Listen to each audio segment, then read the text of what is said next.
الحمد للہ رب العالمین والصلاة والسلام علی رسول الامین وعلی آلہ واصحابہ اجمعین، اما بعد۔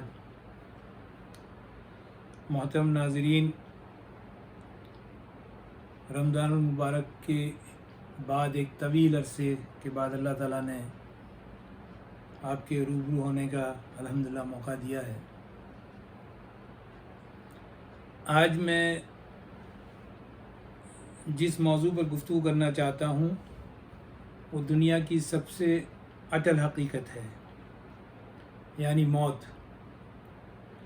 اس دنیا کے اندر جو بھی ذی روح آیا ہے، جس کو اللہ نے پیدا کیا ہے، اسے ایک نہ ایک دن مرنا ہے۔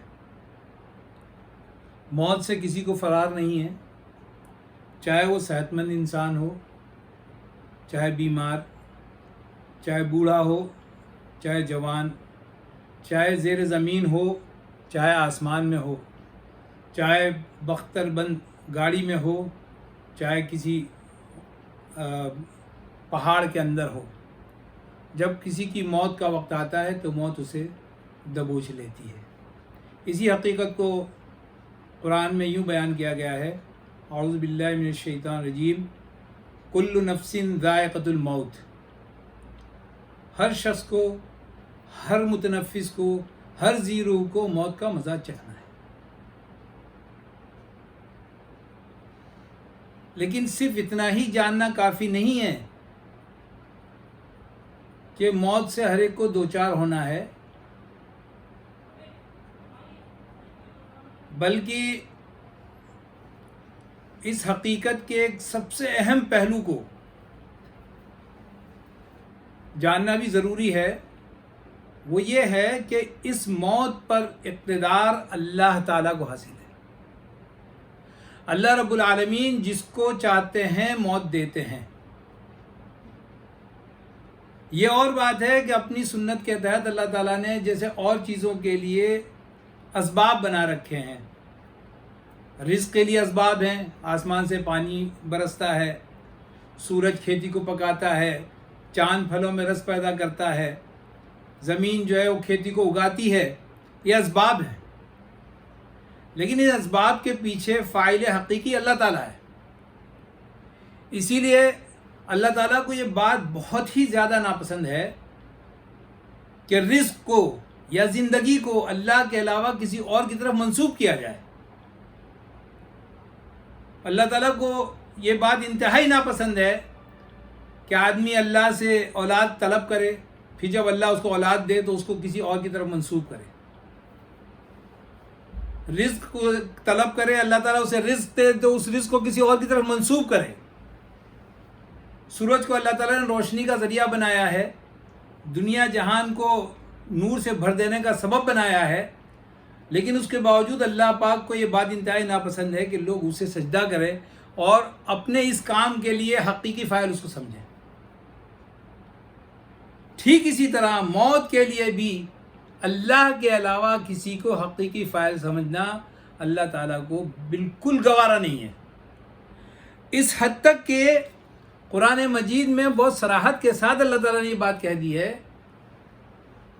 اعوذ باللہ من الشیطان الرجیم، یا ایھا الذین آمنوا لا تکونوا کالذین کفروا وقالوا لاخوانہم اذا ضربوا فی الارض او کانوا غزا لو کانوا عندنا ما ماتوا وما قتلوا۔ اے ایمان والو، کافروں کی طرح مت ہو جاؤ کہ جب ان کے بھائی زمین میں سفر کرتے ہیں یا جہاد پر نکلتے ہیں، جنگ میں نکلتے ہیں اور وہاں حادثاتی طور پر یا جنگ میں مارے جاتے ہیں تو یہ کہتے ہیں کہ اگر یہ وہاں نہ گئے ہوتے تو مارے نہ جاتے۔ اللہ تعالیٰ کہتا ہے یہ تو ان کے دل میں حسرت پیدا کرنے کے لیے اللہ یہ خیال پیدا کرتا ہے، واللہ یحیی و یمیت، اللہ ہے جو مارتا ہے اور اللہ ہے جو جلاتا ہے۔ ابراہیم صلی اللہ علیہ السلام نے جو اللہ تعالیٰ کی صفت سب سے پہلے بتایا وہی ربی الذی یحیی و یمیت، اللہ ہی ہے جو زندہ کرتا ہے اور اللہ ہی ہے جو مارتا ہے۔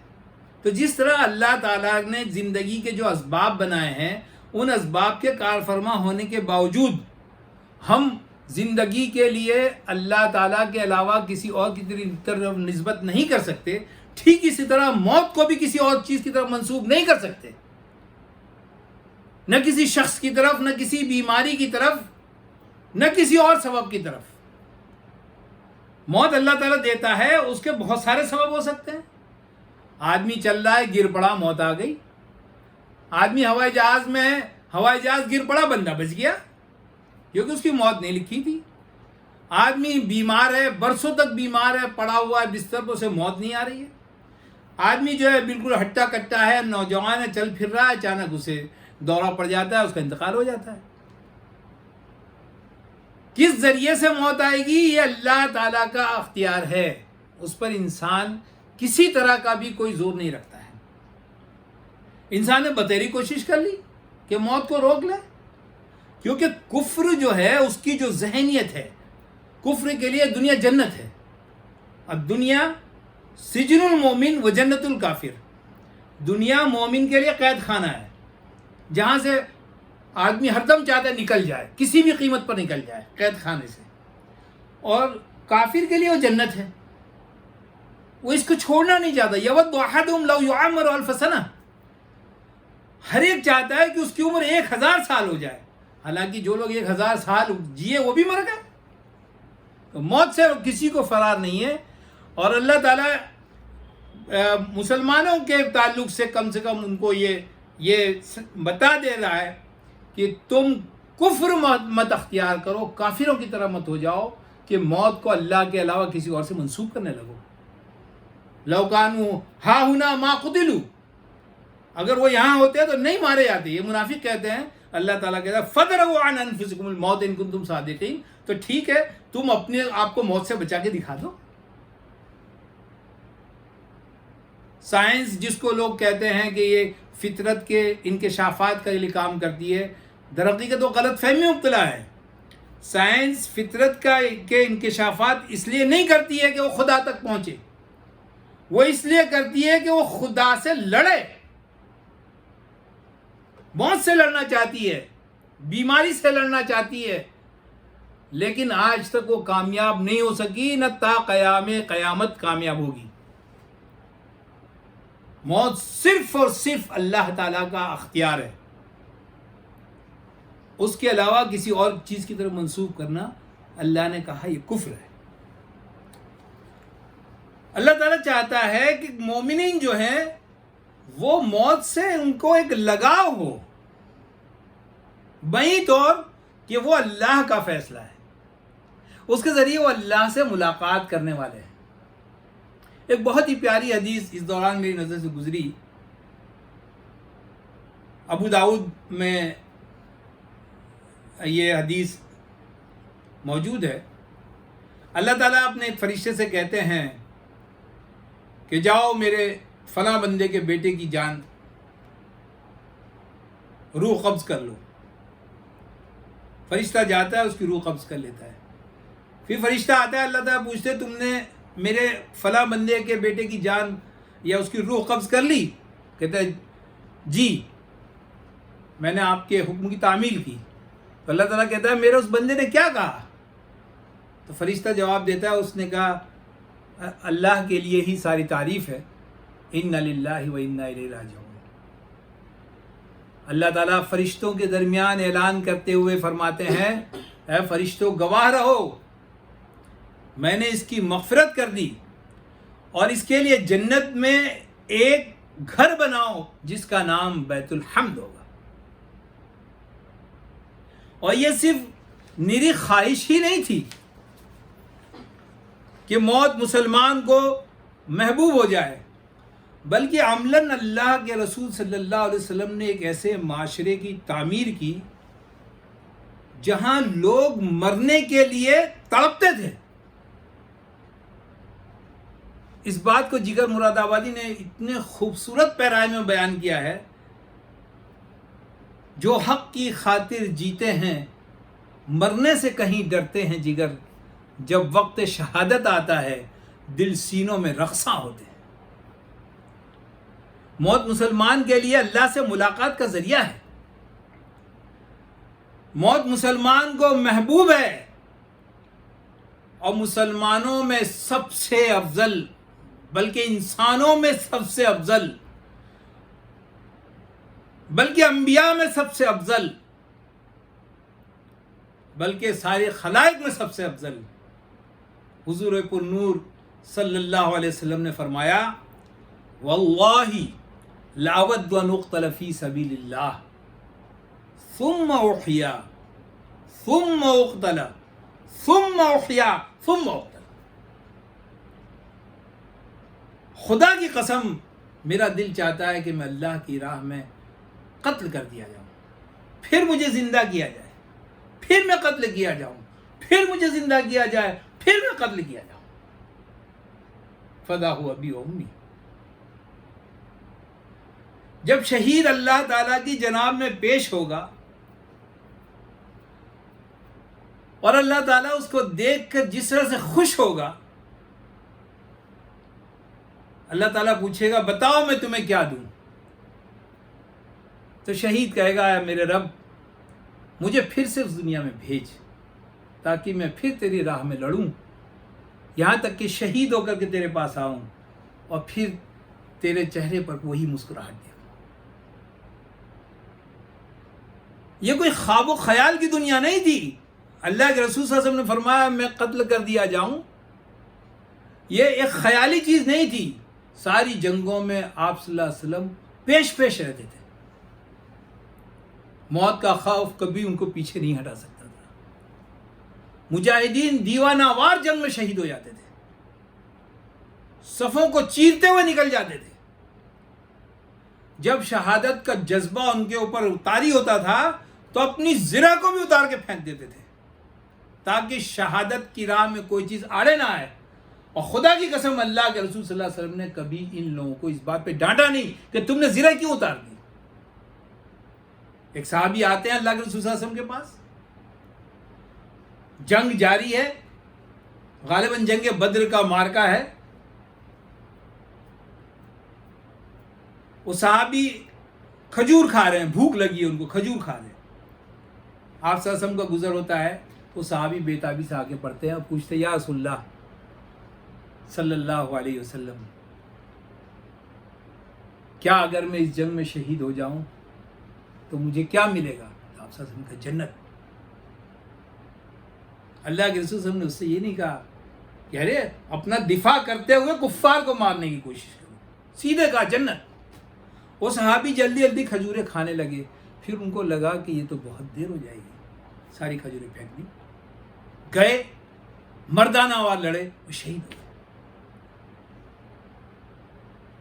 اللہ کے رسول صلی اللہ علیہ وسلم نے اس بات کو بتایا لوگوں کو کہ بہترین مجاہد وہ ہے جس کی تلوار ٹوٹ جائے، جس کا گھوڑا مر جائے اور جو خود بھی شہید ہو جائے. صحابہ میدان جنگ میں اپنی جانیں لٹانے کے لیے جاتے تھے، بچانے کے لیے نہیں جاتے تھے. یقیناً جان ایک بہت قیمتی چیز ہے، اس میں کوئی شک نہیں ہے، لیکن قیمتی چیزوں کو جب تک اللہ کی راہ میں نہیں لٹایا جائے گا ایمان کی چاشنی، ایمان کی حقیقت ہم پر منکشف نہیں ہو سکتی ہے. لن تنالوا البر حتى تنفقوا مما تحبون. تم بر کی، نیکی کی، ایمان کی، تقوی کی، بھلائی کی کنہ کو پا نہیں سکتے جب تک کہ تم اپنی محبوب ترین چیز اللہ کی راہ میں قربان نہ کر دو. یہی وجہ ہے کہ جب ایک فرما روا کا ایلچی اللہ کے رسول سے ملاقات کر کے واپس لوٹا تو اس نے یہ کہا کہ ان کو موت اس سے زیادہ پیاری ہے جتنی تمہیں شراب پیاری ہے. کیونکہ ان کو معلوم تھا موت اللہ کے اقتدار میں ہے، اور اللہ تعالیٰ خود فرماتے ہیں هو الذی یرسل علیکم حفظہ. اللہ تمہارے لیے محافظ اتارتا ہے جو تمہاری حفاظت کرتے ہیں. حتی اذا جاء احدکم الموت توفته رسلنا. یہاں تک کہ جب کسی کی موت آ جاتی ہے تو وہ محافظ ہٹ جاتے ہیں اور موت کا فرشتہ ان کی جان قبض کر لیتا ہے.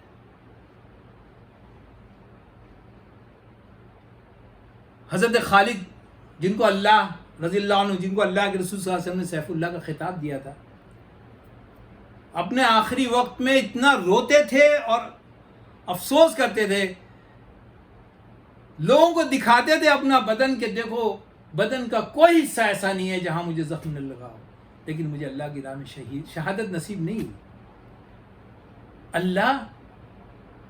اللہ رب العالمین اپنی اس تلوار کو کفر کے ہاتھوں کیسے ٹوٹنے دیتا؟ تو موت کا جو وقت لکھا ہے اور جیسے لکھا ہے ویسے ہی آئے گی، اور سب سے سعادت والی موت یہ ہے کہ آدمی اللہ کی راہ میں شہید ہو جائے۔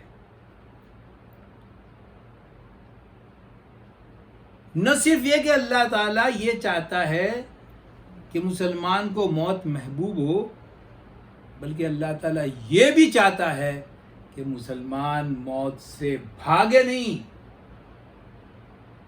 فرار من الموت ایک جرم ہے، اور ایسا ویسا جرم نہیں ہے۔ میں سورہ انفال کی ایک آیت آپ کے سامنے پڑھتا ہوں، یا ایھا الذین آمنوا اذا لقیتم الذین کفروا زحفا فلا تولوهم الادبار ومن يولهم يومئذ دبره الا متحرفا لقتال او متحيزا الى فئة فقد باء بغضب من الله ومأواه جہنم وبئس المصیر۔ اللہ کی پناہ۔ اللہ تعالیٰ فرماتے ہیں کہ اے ایمان والو، جب تم گروہ کی شکل میں جنگ میں کافروں سے بھیڑ جاؤ تو اپنی پیٹھ مت پھیرنا۔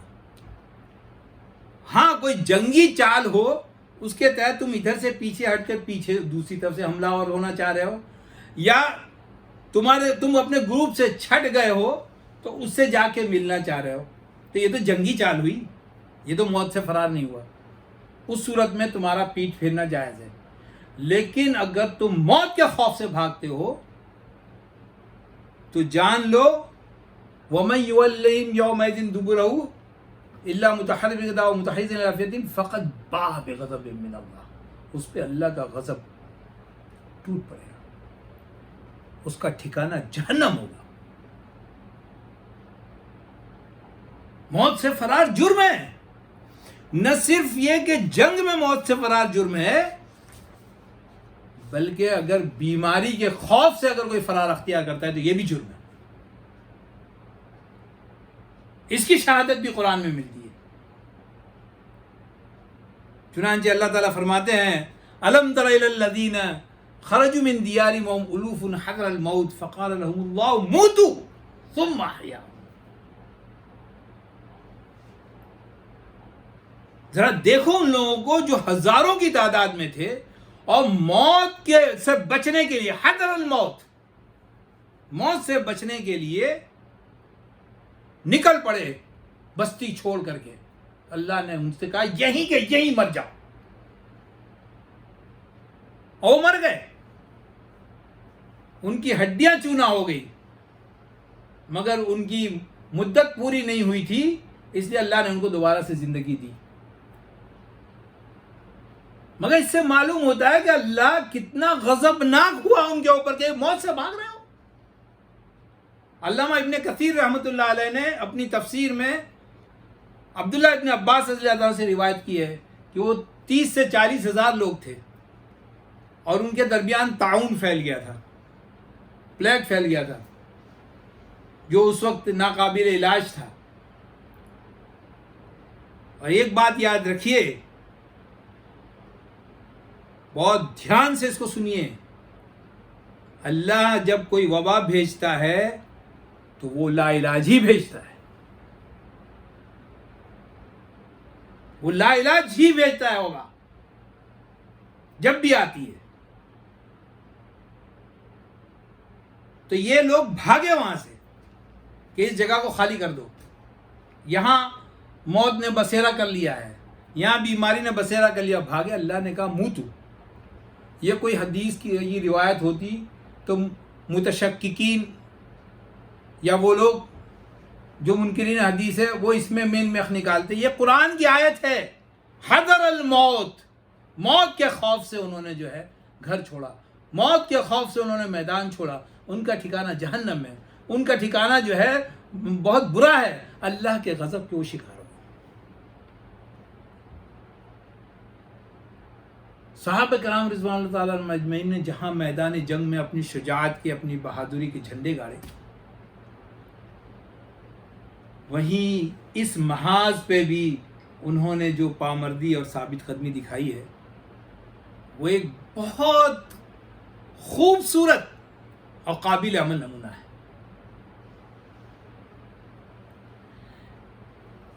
میرے پاس ابھی اس کا جو ترجمہ ہے جو کینیڈا سے ہمارے ایک دوست فاضل علی نے بھیجا تھا، وہ ابن اسحاق کی روایت ہے اور جو بدایہ میں ہے، اور ابن اسحاق سے یہ روایت امام احمد ابن حنبل نے اپنے مسند میں بھی لی ہے، اور یہ بعینی اس کا ترجمہ ہے، اور یہ کئی طرق سے آئی ہے یہ روایت. اس روایت میں کہ حضرت شہر بن حوشب رحمۃ اللہ علیہ اپنی قوم کے ایک آدمی حضرت رابعہ سے روایت کرتے ہیں کہ جب طاعون کی وبا شام میں پھیلنے لگی تو حضرت ابو عبیدہ رضی اللہ تعالیٰ لوگوں میں بیان کرنے کھڑے ہوئے اور فرمایا، اے لوگو، یہ بیماری تو تمہارے رب کی رحمت ہے اور تمہارے نبی کی دعا ہے اور تم سے پہلے کے نیک بندوں کی موت کا ذریعہ تھی، اور ابو عبیدہ اللہ تعالیٰ سے درخواست کرتا ہے کہ اللہ تعالیٰ ابو عبیدہ کو اس بیماری میں سے اس کا حصہ عطا فرمائے. چنانچہ انہیں بھی طاعون کی بیماری ہوئی جس میں ان کا انتقال ہو گیا. یہ حضرت ابو عبیدہ رضی اللہ تعالیٰ ہیں کون؟ حضرت ابو عبیدہ رضی اللہ تعالیٰ عنہ ان لوگوں میں سے جو السابقون الاولون میں جو سب سے پہلے ایمان لائے. آپ صلی اللہ علیہ وسلم کے نبی ہونے کے چند ماہ کے اندر ہی ایمان لے آئے تھے، اور ایمان کی بہار جب ان کے دل میں داخل ہوئی تو پھر آنکھ بند ہونے تک اللہ اس کے رسول سے محبت میں روز افزوں اضافہ ہوتا گیا. یہ بہت ذی علم تھے، بہت ذہین تھے، اور بہت ہی بہادر تھے، بہت ہی زیادہ بہادر تھے. ان کی زندگی کو اگر سمجھنا ہو تو اس کے لیے صرف ایک بات کافی ہے کہ جب اللہ کے رسول صلی اللہ علیہ وسلم نے اس دنیا سے پردہ فرمایا اور خلافت کا مسئلہ کھڑا ہوا تو حضرت عمر رضی اللہ تعالیٰ نے کہا، ابو عبیدہ اپنا ہاتھ بڑھائیے، میں آپ کے ہاتھ پر خلافت کی بیعت کرنا چاہتا ہوں. حضرت ابو عبیدہ رضی اللہ تعالیٰ عنہ نے بہت ہی اطمینان کے ساتھ یہ بات فرمائی کہ میں اس شخص سے کیسے سبقت لے جا سکتا ہوں جس کو اللہ کے رسول صلی اللہ علیہ وسلم نے امامت کے لیے خود آگے فرمایا تھا، یعنی حضرت ابو بکر رضی اللہ تعالیٰ. پھر حضرت ابو بکر رضی اللہ تعالیٰ عنہ کہ جب ان کا انتقال ہوا تو حضرت عمر رضی اللہ عنہ کو نامزد فرمایا. حضرت عمر رضی اللہ تعالیٰ عنہ نے جب خالد بن ولید رضی اللہ تعالیٰ عنہ کو چیف کمانڈر کے عہدے سے ہٹایا تو حضرت ابو عبیدہ بن الجراح رضی اللہ تعالیٰ عنہ کو اس کا کمانڈر بنایا. اس فوج کے کمانڈر بننے سے پہلے بھی آپ مختلف محاذوں پر جہاد میں حصہ لے رہے تھے. اسی دوران جب ایک بڑی فوج یہ امواز کے مقام پر جو آج کل رم اللہ ہے اس سے 40-50 میل دور ہے فلسطین کے پاس جو جگہ، وہاں شامی فوج مطلب یہ جو مسلمانوں کی فوج تھی اور جو وہاں آبادی تھی اس پہ یہ بیماری پھیل گئی. اب انہوں نے کھڑے ہو کر کے جو بات کہی ہے وہ یہ نہیں کہا کہ اس بیماری کا کوئی اللہ کے لیے علاج ڈھونڈو. کیا فرما رہے ہیں؟ کہہ رہے ہیں کہ یہ تمہارے نبی کی دعا، تم سے پہلے کے نیک بندوں کی موت کا ذریعہ، اور ابو عبیدہ دعا کرتا ہے کہ اللہ تعالیٰ اس کو اس میں سے اس کا حصہ عطا فرمائے. کیوں؟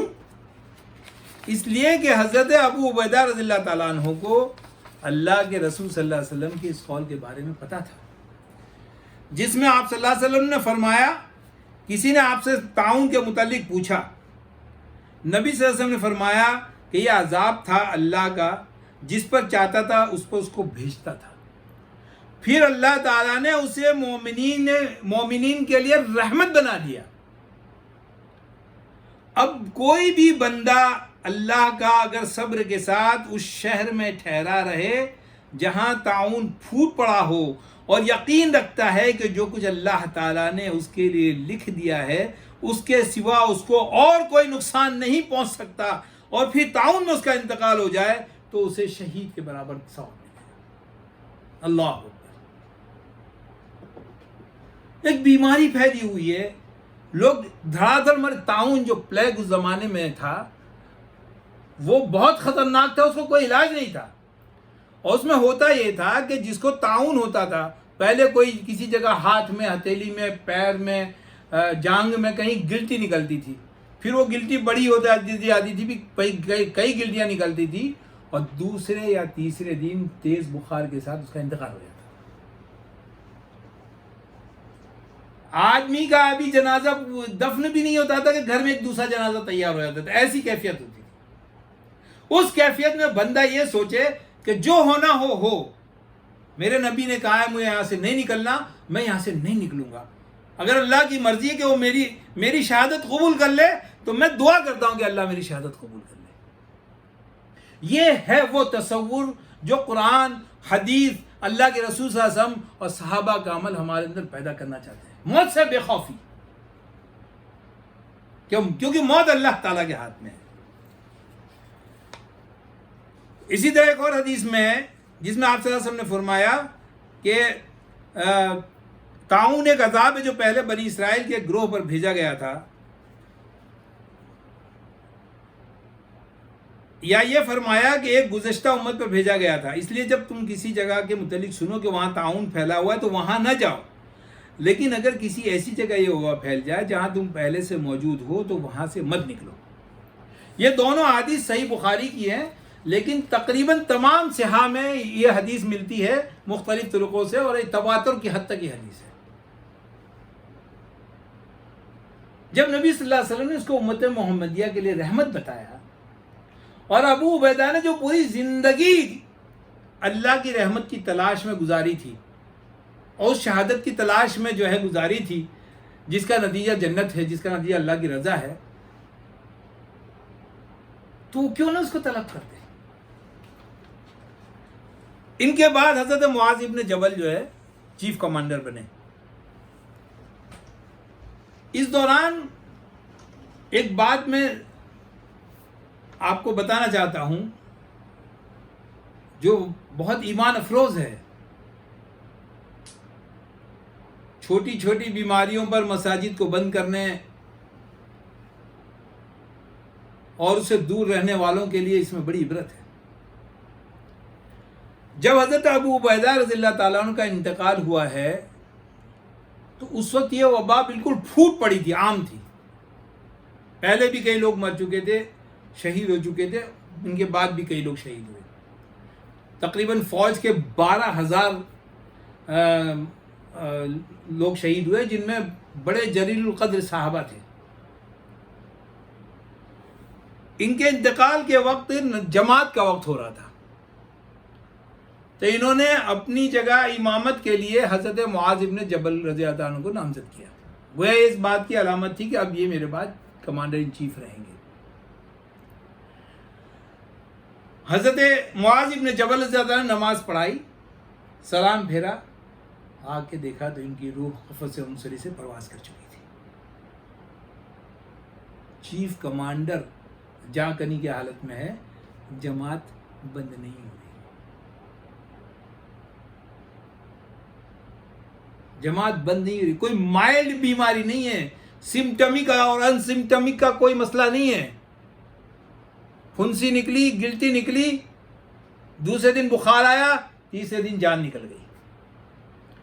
یہ معاذ ابن جبل رضی اللہ تعالیٰ عنہ کون ہیں؟ یہ بھی ان جلیل القدر صحابہ میں سے ہیں جن کے علم کی اللہ کے رسول صلی اللہ علیہ وسلم نے تعریف کی ہے۔ یمن کی طرف ان کو قاضی بنا کر بھیجا گیا تھا، اور اس امت پر اجتہاد کا دروازہ کھولنے کا جو سبب بنے ہیں ان میں سے ایک یہ بھی ہے، معاذ ابن جبل رضی اللہ تعالیٰ۔ یہ اس قافلے میں شامل تھے جو بیعت عقبہ ثانیہ، یعنی جب دوسری بار مدینہ کے لوگ مکہ گئے اور اللہ کے رسول سے بیعت کی، جس میں 72 لوگ تھے، ان میں یہ شامل تھے. اس وقت ان کی عمر 18 سال تھی، اور شرک سے نفرت کا ان کا یہ حال تھا کہ جب اسلام لیا اور مدینہ آئے تو جو شرارتیں ہوئی ہیں جہاں بتوں کو لے جا کر کے گندگی میں ڈال دیا جاتا تھا، ان میں یہ سب سے پیش تھے.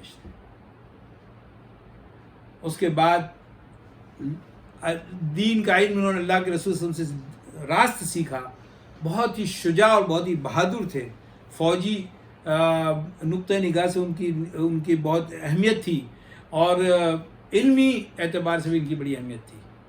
یہ جب امیر ہوئے اور حسب دستور ممبر پر چڑھے تو انہوں نے جو سب سے پہلی بات فرمائی وہ یہ تھی کہ پھر ان کے بعد حضرت معاذ بن جبل رضی اللہ عنہ لوگوں کے امیر بنے تو انہوں نے بھی کھڑے ہو کر بیان کیا اور فرمایا، اے لوگو، یہ بیماری تمہارے رب کی رحمت ہے اور تمہارے نبی کی دعا ہے اور تم سے پہلے کے نیک بندوں کی موت کا ذریعہ تھی.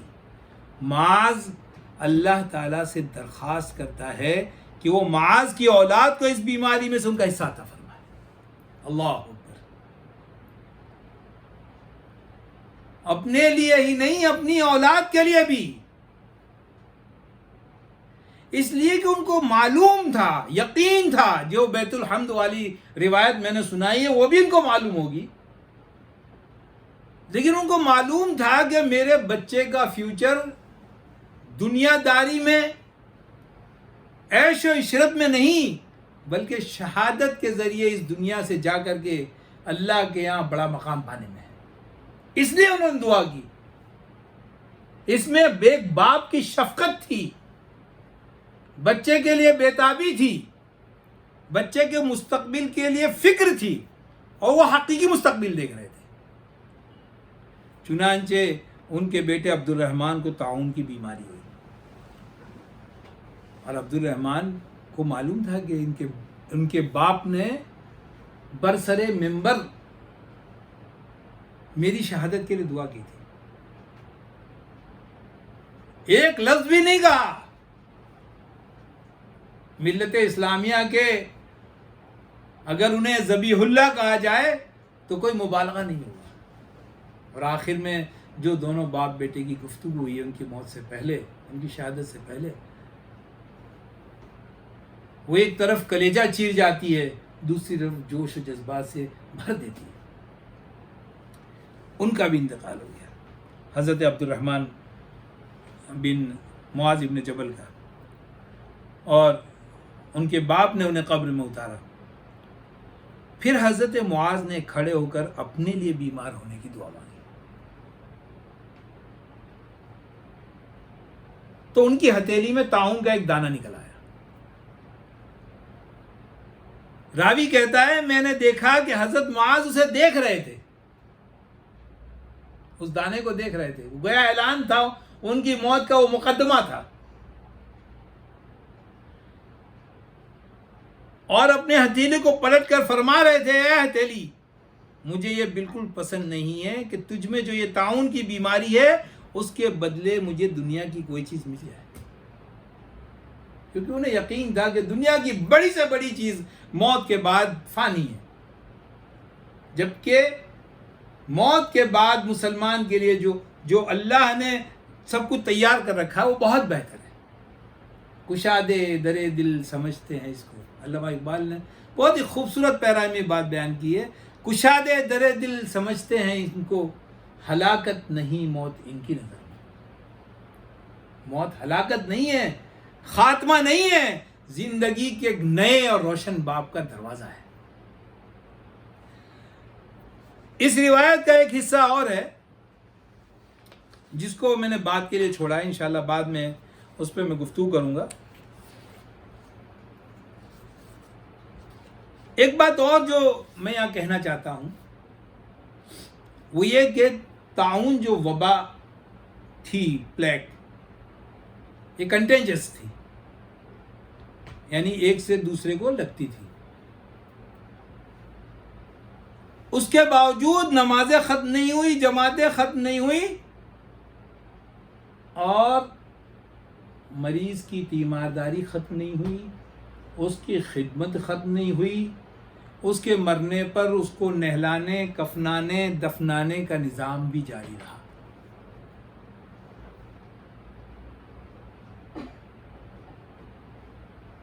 ایسا اس لیے ہوا کہ اللہ کے رسول صلی اللہ علیہ وسلم نے بہت واضح انداز میں، بہت واضح اور دو ٹوک انداز میں اہل ایمان کو ایک بات بتا دی تھی۔ یہ متفقن علیہ حدیث ہے، یعنی صحیح بخاری اور صحیح مسلم دونوں میں یہ حدیث ہے، اور دونوں نے اپنے یہاں طب کے باب میں، میڈیسن کا جو ان کا چیپٹر ہے اس میں دونوں نے اس کا تذکرہ کیا ہے، باقی لوگوں نے بھی اس کا تذکرہ کیا ہے۔ یہ حدیث بھی تقریباً حد تواتر کو پہنچتی ہے۔ عن ابی ہریرہ رضی اللہ عنہ قال قال النبی صلی اللہ علیہ وسلم لا عدوا ولا طیرا ولا صفر ولا ہام، فقال اعرابی یا رسول اللہ فما بال الابل تكون في الرمل كأنها الظباء فيخالطها البعير الأجرب فيجربها، فقال رسول الله صلى الله عليه وسلم فمن عاد الأول۔ حضرت ابو ہریرہ رضی اللہ عنہ سے روایت ہے کہ اللہ کے رسول صلی اللہ علیہ وسلم نے ارشاد فرمایا، بیماری کا کسی دوسرے کو لگ جانا، بدشگونی لینا، ماہ سفر کا منحوس ہونا اور الو کا منحوس ہونا کوئی چیز نہیں ہے، بالکل بے بنیاد بات ہے۔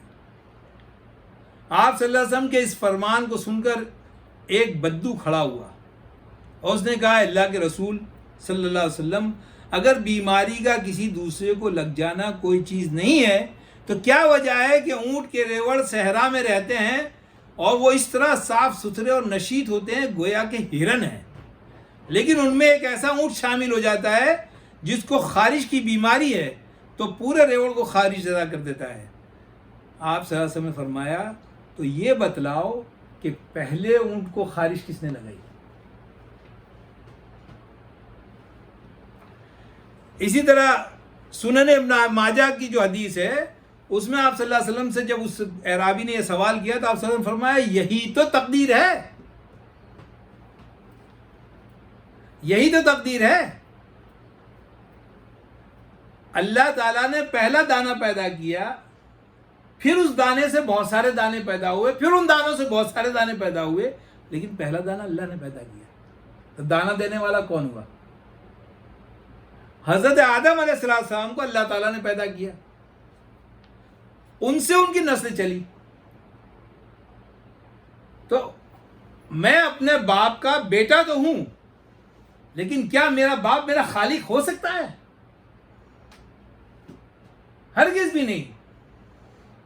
اللہ ہی تعالیٰ خالق ہے، جو کہ پہلا انسان جس نے بنایا وہ اللہ تعالیٰ ہے، اور باقی انسانوں کے ذریعے سے جو انسان بنے ہیں وہ بھی اللہ کے اذن سے بنے ہیں، ورنہ جس کے گھر بچہ پیدا نہیں ہوتا وہ کیسے کیا کر لیتا ہے؟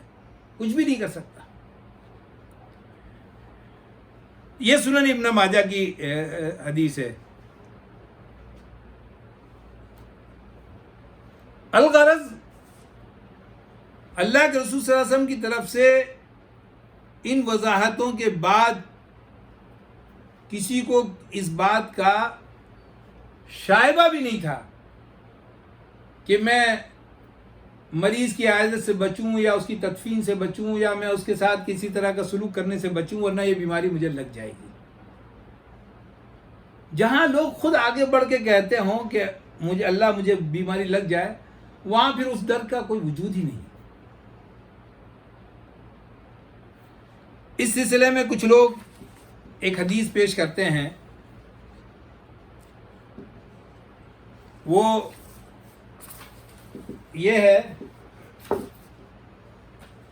کہ اللہ کے رسول صلی اللہ علیہ وسلم نے فرمایا کہ جذامی سے شیر کی طرح بچو۔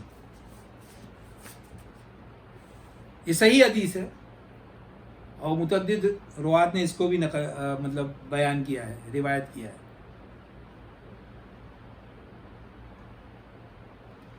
جزام بھی ایک چھوت کا مرض ہے، لیکن وہ اس طرح کا چھوت نہیں ہے. دنیا میں کبھی بھی جزام کا یعنی یہ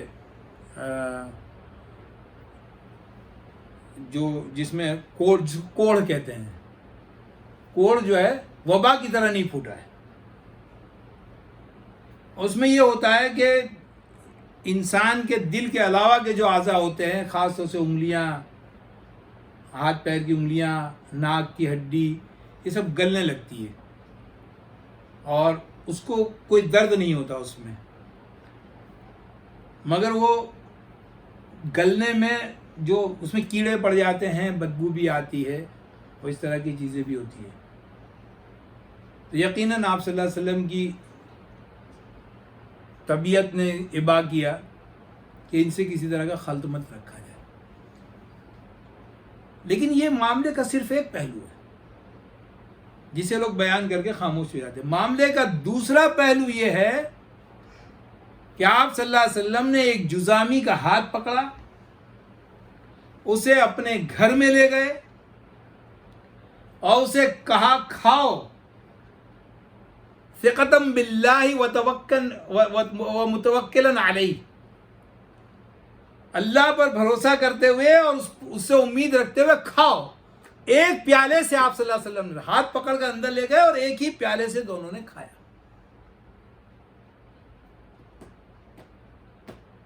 اسی طرح حضرت عمر رضی اللہ عنہ سے بھی یہ عمل مروی ہے کہ انہوں نے ایک جزامی کے ساتھ ایک ہی پیالے میں کھایا. یہاں تک کہ حضرت عائشہ رضی اللہ تعالیٰ عنہ کا یہ بیان ہے کہ ہمارا ایک غلام تھا جو جزامی تھا، وہ ہمارے ہی ساتھ رہتا تھا، ہمارے ہی ساتھ کھاتا پیتا تھا اور ہمارے ہی گھروں میں سوتا اٹھتا بیٹھتا تھا.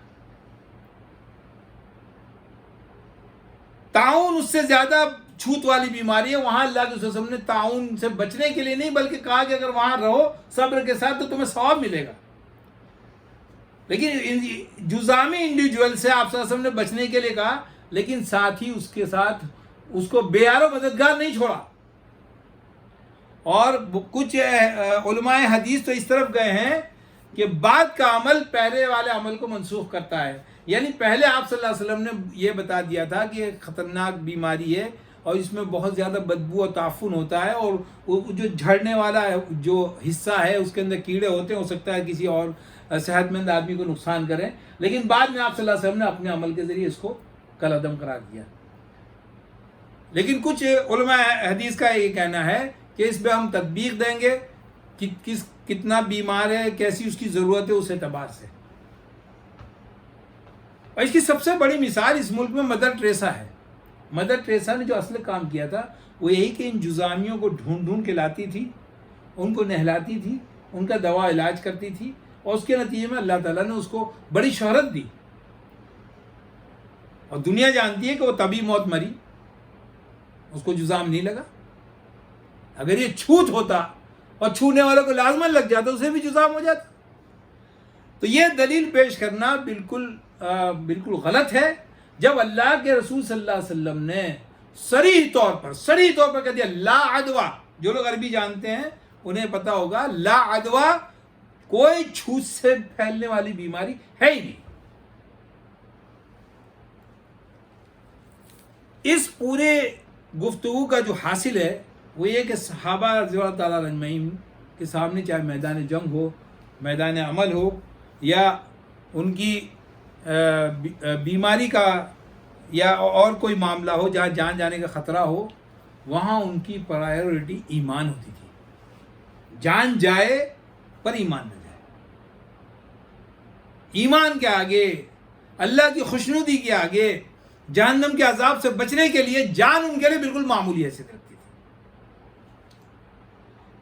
اس کی روشنی میں جب ہم اپنے موجودہ حالات کا جائزہ لیتے ہیں اور جو ایک پلینڈیمک، بعض امریکن اس کو پلینڈیمک کہتے ہیں، جو پلینڈیمک ہمارے یہاں طاری ہے اور اس کے نتیجے میں جو صورتحال ہمارے سامنے آئی، انتہائی افسوسناک صورتحال ہے.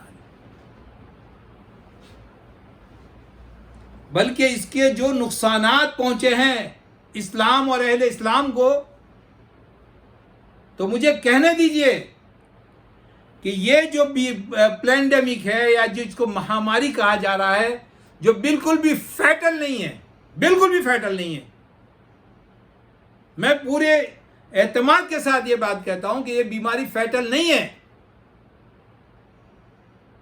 0.02% اس کی موٹیلٹی ریٹ ہے. اس سے زیادہ موٹیلٹی ریٹ بہت ساری عام بیماریوں کا ہے.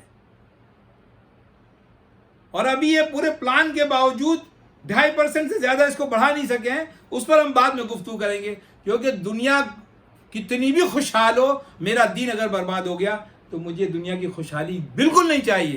اور دنیا کہیں برباد ہو جائے اگر میرا دین محفوظ رہتا ہے تو مجھے وہ مطلوب ہے. اس لیے ہم ابھی یہ جائزہ لیں گے سب سے پہلے کہ اس پلینڈیمک نے، اس منصوبہ بند مہاماری نے اسلام کو کیا نقصان پہنچایا. یہ بیماری جو انسانوں کے لیے مرض الموت نہیں بن سکی، وہ اس دین کے، اس اسلام کے انہدام کا سبب بن گئی. اس کی وجہ برسوں سے جو ایک ذہن بنایا جا رہا ہے، ہماری جان بچی رہے چاہے ایمان کے ٹکڑے ٹکڑے ہو جائے. یہ سراسر غیر اسلامی، غیر ایمانی سوچ ہے. ایمان چلا جائے، شاعر چلے جائیں، مساجد چلی جائیں، عصمتیں لٹ جائیں، گھر برباد ہو جائیں، ہماری جان محفوظ رہے، جبکہ مرنا ہر حال میں. موت سے فرار ایمان کے منافی. اس کے نقصانات کیا کیا ہوئے؟ ابھی یہ پینڈیمک ہونے کا اعلان بھی نہیں ہوا تھا کہ حرمین شریفین بند ہو گئے. حرمین شریفین بند ہو گئے، اس میں نمازیں بند ہو گئی، اس میں طواف بند ہو گیا. مکے میں جب سیلاب آیا تھا تو لوگوں نے تیر تیر کے طواف کیا تھا. ابھی اس کی ہلاکت خیزی سامنے آئی بھی نہیں تھی. ابھی جو ہے یونو نے اس کو پینڈیمک ڈکلیئر بھی نہیں کیا تھا. مکہ مدینہ میں طاعون داخل نہیں ہو سکتا ہے، اللہ کے رسول صلی اللہ علیہ وسلم کی حدیث ہے، صحیح حدیث ہے، بخاری اور مسلم ہے. اس کا مطلب کوئی ہلاکت خیز بیماری وہاں داخل نہیں ہو سکتی ہے. لیکن اس معمولی بیماری کے نوک کرنے سے ہی وہ حرمین شریفین بند ہو گیا. بدقسمتی کی بات ہے کہ ہم اس دین کے لیے زندہ ہیں، ہمارے سامنے، ہماری نگاہوں کے سامنے، ہمارے علم میں یہ بات ہوئی. طواف و عمرہ بند ہو گیا، حج بند ہو گیا، چاہے زمزم بند ہو گیا، زمزم کا کنواں بند ہو گیا. بسلری کی بوتلیں بک رہی ہیں، وہ سیف ہیں، نہیں معلوم کس کس نے اس کو چھوا ہے. اور وہ پانی جس کے اندر اللہ کے رسول صلی اللہ علیہ وسلم نے بتایا شفا ہے اور جس نیت سے پیا جائے وہ حاصل ہوتا ہے، اس کو بند کر دیا گیا.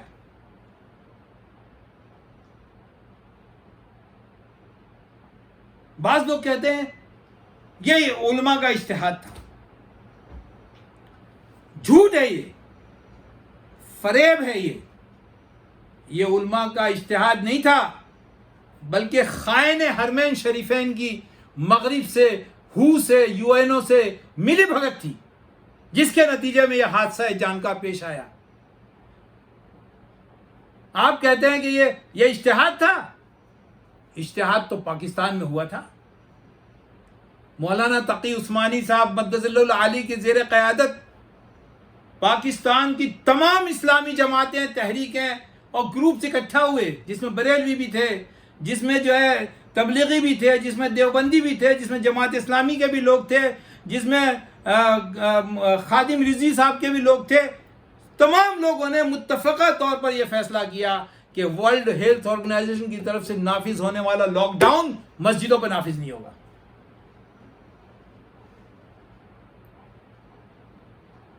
اس پر وہ یہودیوں کا باپ عمران خان، اس کی بیوی یہودن ہے اور اس کے بعد اس کی اولاد ہے، تو وہ یہودیوں کا باپ ہے وہ، اور اسے مغرب نے ہی تخت نشین کیا ہے. کچھ پھلجڑیاں چھوڑ کر کے مسلمانوں کو بیوقوف بنا رہا ہے. اس نے باقاعدہ دھمکی دی کہ اگر یہ مسجدیں کھلی رہی اور اس کے نتیجے میں یہ بیماری پھیلی تو میں پھر سخت لاک ڈاؤن کروں گا اور مسجدیں بند کر دوں گا.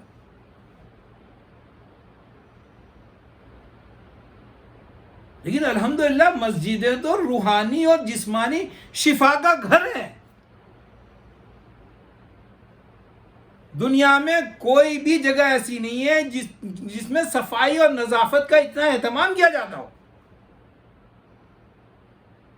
مسجد میں ناپاکی رہ ہی نہیں سکتی. اگر ناپاکی ہے تو نماز نہیں ہوگی. اسی طرح مسجد میں جانے والے کے لیے شرط ہے کہ اس کے اوپر غسل واجب نہ ہو, اس کا بدن پاک ہو اور دوسرے وہ باوضو ہو. وضو سے زیادہ اچھا سینیٹائزر دنیا کے اندر کوئی نہیں ہے.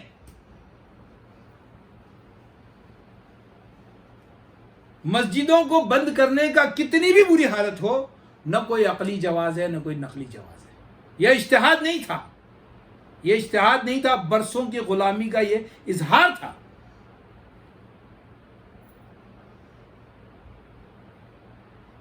حرمین بند ہوئے تو حرمین کی بیٹیاں یعنی دنیا کی ساری مساجد بند ہو گئی اور جماعتیں موقوف ہو گئی. جو غیرت مند تھے ان کا دل چھلنی ہو گئے, لیکن جو بغیرت تھے وہ بڑھ بڑھ کے فتوے دینے لگے کہ یہ عین اسلام ہے. لا حول ولا قوت الا باللہ. مساجد کو بند کرنا عین اسلام ہے, وہ بھی اس معمولی سی وجہ کو. اس معمولی سی وجہ سے تم نے مساجد کو بند کیا. نہ صرف بند کیا بلکہ ایک دینی جماعت کے سربراہ نے تو ایک بوڑھا آدمی جو حسرت لیے مسجد کو آتا تھا اور مسجد کا دروازہ بند کر کے واپس جاتا تھا, اس کے بارے میں یہ ارشاد فرمایا, اللہ ان کو سمجھ دے, ان کو عقل دے. اس کے بارے میں یہ کہہ رہے ہیں کہ یہ دین کی غلط تعبیر کا نتیجہ ہے. یہ شخص مسجد بند ہے پھر بھی مسجد آ رہا ہے. اسی سربراہ نے ٹونٹ مارے کہ ٹخنوں سے ٹخنے ملاتے تھے, اب کیسے ملائیں گے. ان کو یہ تک احساس نہیں کہ کس کا مذاق اڑا رہے ہیں. کس نے ٹخنوں سے ٹخنا ملانے کو کہا ہے؟ کس نے صفوں کے اندر کے گیپ کو جو ہے بند کرنے کو کہا ہے؟ اللہ کے رسول صلی اللہ علیہ وسلم نے کہا ہے. اللہ کے رسول صلی اللہ علیہ وسلم نے کہا ہے کہ اپنی صفوں میں رخنا مت پیدا ہونے دو, ورنہ اس کے اندر شیطان داخل ہو جائے گا. 2 مہینے کے بعد جب مساجد کھلی تو ایک نئی بدعت دین کے اندر, ہماری وہ صفیں جو 1500 سال سے انٹیکٹ تھی اس کے اندر رکھنا آ گیا. اس کے اندر رکھنا آ گیا. ایک بڑے شریعہ کونسل کے ایک بڑے عالم سے میری بحث ہوئی تو کہنے لگے کہ اگر جنگ میں گھوڑوں کے اوپر جماعت ہو تو کندھے سے کندھا کیسے ملائیں گے. کہاں جنگ, گھوڑے ہلتے ہوئے, اس میں کبھی اگر گھوڑوں کی جماعت ہوئی ہے میرے علم میں تو نہیں ہے, لیکن اگر ہوئی بھی ہے تو جنگ کے موقع پر ایک لابدی صورتحال تھی. یہاں کیا بات ہے؟ تو کہہ رہے یہاں احتیاط ہے, قریب قریب کھڑے ہوں گے تو چھوت لگ جائے گی. جن مساجد کے دروازے 2 فٹ کے ہیں, جہاں کندھے سے کندھا رگڑ کر کے لوگ اندر جاتے ہیں, وہاں تم اندر جا کر کے 3 فٹ کی دوری پہ کھڑے ہوگے تو وہ تو آلریڈی آپ نے اس کو چھو تو لیا, اسپرش تو کر ہی لیا, لیکن اس کو چھوڑیے. یہ جو احتیاط ہے اس کا مطلب یہ ہے کہ چھونے سے بیماری ہو سکتی ہے, لیکن 100% گارنٹی تو نہیں ہے نا.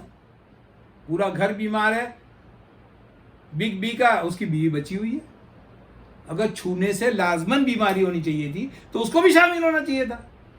ہمارے پڑوس میں میاں بیوی جو ہے ان کو کورونا ہوا, اللہ نے ان کو شفا دی, ہم نے ان کے لیے دعا بھی کی, لیکن ان کے بچوں کو, ان کے پوتوں کو کچھ بھی نہیں ہوا الحمدللہ. تو آپ صف میں دور اس لیے کھڑے ہو رہے ہیں کہ کہیں پاس کھڑے ہو گئے تو بیماری نہ آ جائے, امکان ہے. لیکن جو چیز یقینی ہے وہ یہ ہے کہ اللہ کے رسول صلی اللہ علیہ وسلم نے فرمایا کہ صفوں کے درمیان اگر رکھنا ہوگا تو اس میں شیطان گھس جائے گا. میں نے ان سے پوچھا کہ کیا کسی وحی کے ذریعے آپ کو یہ علم ہوا ہے کہ بیماری کے دوران آپ صفیں دور بنائیں گے تو شیطان اس میں داخل نہیں ہوگا؟ میں نے کہا ہوش کے ناخن لیجئے, یہ شیطان نے جو ہے یہ وحی کی ہے رکھنا پیدا کرنے کے لیے, تاکہ وہ ہمارے درمیان گھس سکے.